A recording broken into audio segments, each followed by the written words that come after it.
Tuhan bersamamu.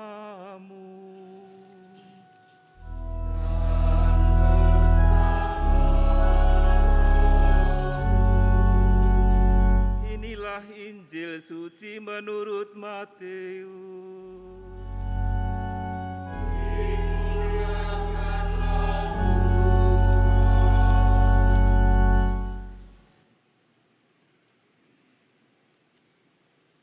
Dalam khotbah di bukit, Yesus berkata kepada murid-muridnya, "Kamu telah mendengar yang difirmankan, mata ganti mata dan gigi ganti gigi.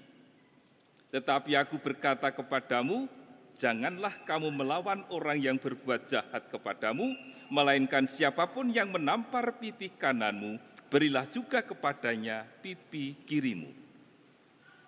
Bila orang hendak mengadukan engkau karena menginginkan jubahmu, serahkanlah juga pakaianmu. Bila engkau dipaksa mengantarkan seseorang berjalan sejauh 1 mil, berjalanlah bersama dia sejauh 2 mil. Berilah kepada orang yang meminta kepadamu, dan janganlah menolak orang yang mau meminjam dari kamu. Kamu telah mendengar yang difirmankan, kasihilah sesamamu manusia dan bencilah musuhmu. Tetapi aku berkata kepadamu, kasihilah musuhmu dan berdoalah bagi mereka yang menganiaya kamu. Karena dengan demikian kamu menjadi anak-anak Bapamu yang di surga, yang menerbitkan matahari bagi orang yang jahat dan orang yang baik, yang menurunkan hujan bagi orang yang benar dan bagi orang yang tidak benar. Apabila kamu mengasihi orang yang mengasihi kamu, apakah upahmu? Bukankah pemungut cukai juga berbuat demikian? Apabila kamu hanya memberi salam kepada saudara-saudaramu saja, apakah lebihnya dari perbuatan orang lain? Bukankah bangsa-bangsa yang tidak mengenal Allah pun berbuat demikian?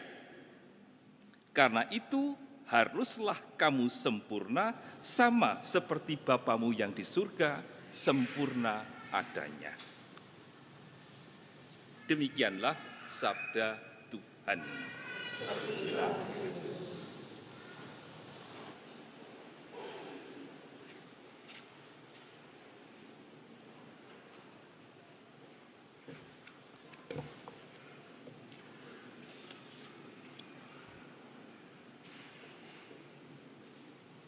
Romo, suster, bruder, dan Bapak, Ibu, serta saudara-saudari yang terkasih, selamat sore berkah dalam.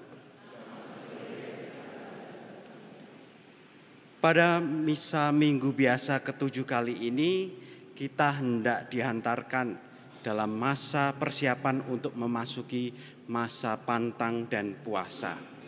Bacaan pertama dari kitab Imamat ditekankan pada panggilan kekudusan. Panggilan kekudusan ini diarahkan pula pada bentuk untuk mencintai sesama.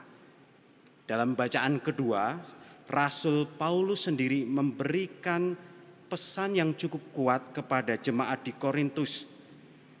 Kita ketahui bahwa jemaat di Korintus ini masih cukup erat dengan tradisi dan budaya Yunani kuno dan Makedonianya.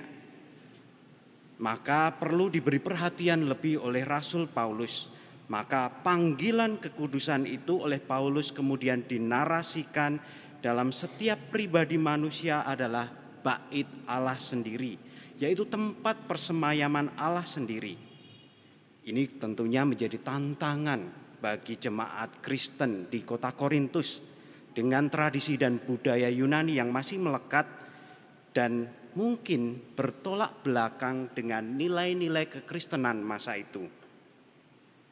Saudara-saudara yang terkasih, dua narasi kitab suci sebelum bacaan Injil akan lebih dalam lagi dan disempurnakan dalam Injil Matius.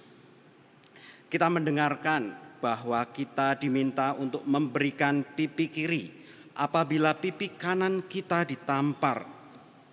Mungkin ini akan cukup sulit. Apakah secara harafiah akan kita berikan pipi sebelahnya?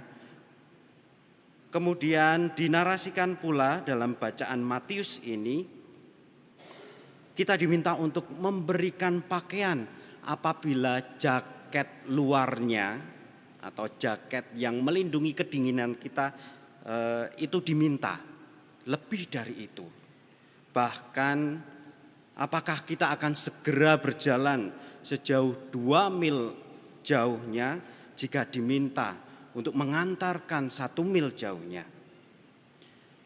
Kunci dari perkataan Yesus terkait berikan pipi kirimu apabila ditampar pipi kananmu mempunyai maksud bahwa sikap kekerasan itu tidak ada habisnya, tidak ada batasannya. Memberikan pipi kiri setelah pipi kanan ditampar justru membuat orang melihat bahwa penghinaan terhadap orang lain itu terus berlanjut.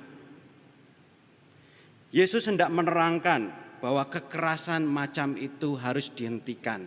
Dengan cara apa? Ternyata memberikan sesuatu yang lebih. Kita diajak untuk melihat dan menyadari bahwa kekerasan itu sebenarnya tidak bisa diterima.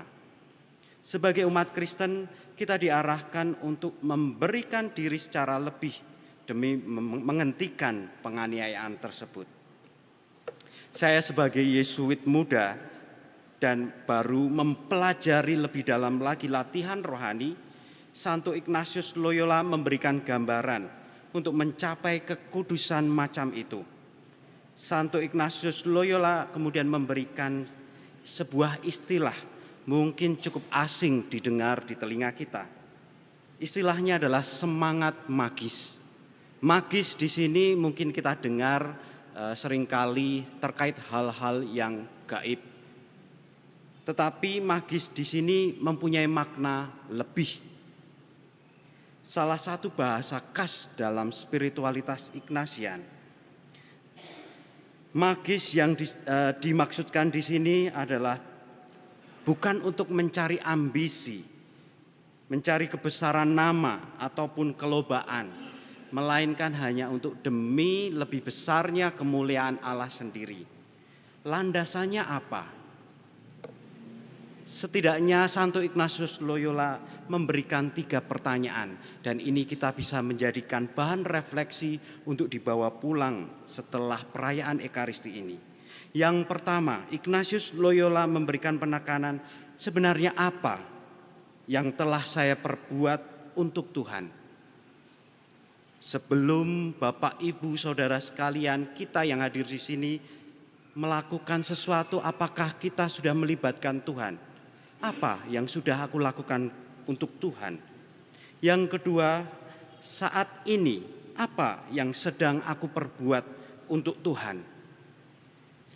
Dan yang ketiga, apa yang akan ku perbuat untuk Tuhan? Maka magis memiliki fondasi yang kuat, bekerja lebih untuk Kristus dan sesama. Inspirasi ini tentunya dilandasi dari Kristus sendiri. Saudara-saudara yang terkasih, panggilan kekudusan itu mengandaikan diri kita merasakan konsolasi dalam setiap cara pikir dan bertindak. Konsolasi menjadikan kita lekat atau attach dengan Allah sendiri. Dengan begitu kita hendak dikuduskan. Sekarang bagaimana kita hendak mencapai kekudusan itu?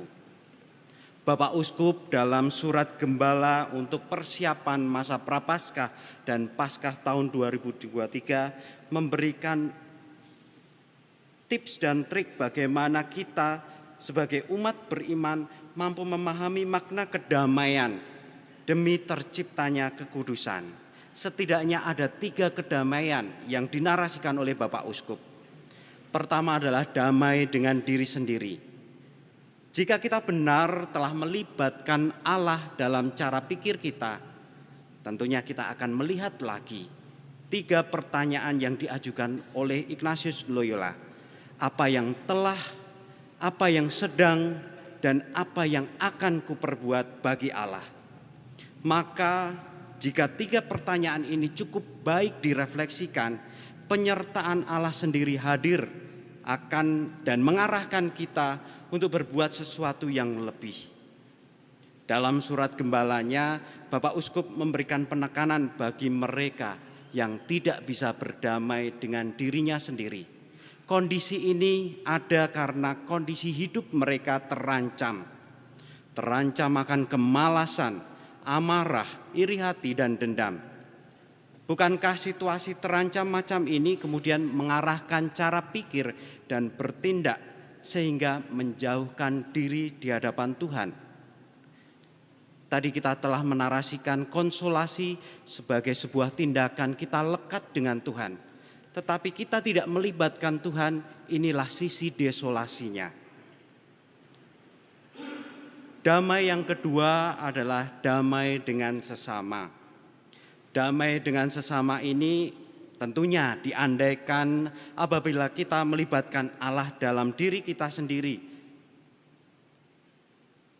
Kita setidaknya bertindak terhadap sesama dan memberikan kepada sesama itu sukacita dan semangat solidaritas serta tolong menolong tanpa prasangka. Pengandaian damai dengan diri sendiri dengan menerima kerapuhan-kerapuhan diri dan tentunya kita menyerahkan di hadapan Allah sebagai langkah awal untuk membangun relasi menerima kerapuhan-kerapuhan orang lain. Damai dengan sesama berarti menanggung segala beban yang dialami oleh orang-orang sekitar. Namun, damai ini juga bisa tercerabut. Ancaman yang muncul terhadap kedamaian dengan sesama ini adalah kesombongan, keserakahan, serta memaksakan kehendak diri terhadap orang lain. Dampaknya relasi kita dengan sesama adalah hidup dalam komunitas dan keluarga itu menjadi kering, penuh ketegangan, dan tidak adanya kepercayaan satu sama lain. Kita kembali diingatkan apa yang telah, sedang, dan akan kulakukan kepada sesamaku. Damai yang ketiga kemudian dijabarkan oleh Bapak Uskup adalah damai dengan alam ciptaan. Memelihara keutuhan ciptaan menjadi seruan khas dari Bapak Suci Fransiskus, terutama dalam ensikliknya Laudato Si. Salah satu kutipan yang cukup memberikan inspirasi bagi kita di sini adalah seperti ini. Terpujilah Engkau Tuhanku karena saudari kami, Ibu Pertiwi, yang menyuapi dan mengasuh kami dan menumbuhkan aneka ragam buah-buahan beserta bunga yang warna-warni dan rumput-rumputan. Ibu Pertiwi sekarang menjerit karena kerusakan yang telah kami timpakan kepadanya. Karena tanpa tanggung jawab kami menggunakan dan menyalahgunakan kekayaan yang telah diletakkan Allah di dalamnya. Bapak, Ibu, Saudara sekalian, kiranya kutipan ini memberikan pemahaman bahwa manusia yang tidak melibatkan Allah dalam cara pikir dan tindakannya telah merusak alam ciptaan yang telah dipercayakan Allah kepada kita. Kita mungkin terlibat dan berpartisipasi di dalamnya. Kita mencabik-cabik keutuhan ciptaan. Sifat manusia macam ini adalah manusia yang destruktif, yang tidak hanya merusak relasi dengan alam, tetapi relasi dengan manusia dan Allah penciptanya. Akhirnya, saudara-saudari yang terkasih, untuk bisa berdamai, kita perlu melibatkan Allah. Kiranya 3 pertanyaan untuk mencapai kekudusan dapat menuntun kita pada masa Prapaskah ini. Pertanyaan apa yang sudah aku perbuat memberikan dorongan akan semangat pertobatan? Pertanyaan apa yang sedang aku perbuat menghadirkan Allah untuk membangun relasi dengannya di dalam setiap doa-doa kita dan segala aktivitas hidup kita? Dan pertanyaan apa yang akan kulakukan sebagai pijakan bahwa Allah hendak menaungi setiap langkah dan perbuatanku? Marilah kita mohon rahmat kerendahan hati di hadapan Allah sendiri agar mampu melibatkan Allah, sesama dan alam ciptaannya untuk mewujudkan kekudusan dan kasih yang tak terbatas itu. Selamat memasuki masa Prapaskah. Tuhan memberkati.